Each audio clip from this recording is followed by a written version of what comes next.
देशातल्या युवकांना प्रेरणा देण्यासाठी विकासात्मक घडामोडी ठळकपणे मांडण्यात प्रसारमाध्यमांची भूमिका महत्त्वाची, उपराष्ट्रपती CP राधाकृष्णन.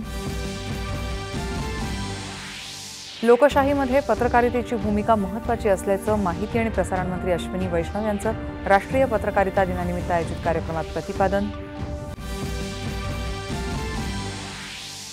बिहारमध्ये राष्ट्रीय लोकशाही आघाडीच्या दणदणीत विजयानंतर सरकार स्थापनेच्या घडामोडींना वेग, बैठकांचं सत्र जारी.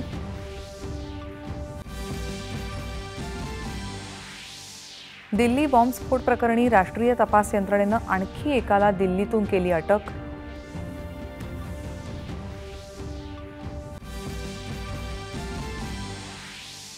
स्थानिक स्वराज्य संस्थांच्या निवडणुकांसाठी महायुतीच्या जागा वाटपाचं चित्र 2 दिवसात स्पष्ट होईल, मुख्यमंत्री देवेंद्र फडणवीस.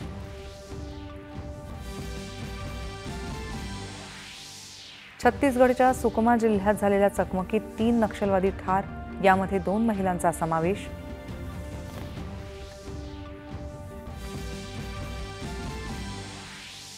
टोकियो इथं सुरू असलेल्या डेफलिम्पिक्समध्ये एका सुवर्णपदकासह भारताची 4 पदकांची कमाई. पुरुषांच्या 10 मीटर एअर रायफल प्रकारात धनुष श्रीकांतचा विक्रम.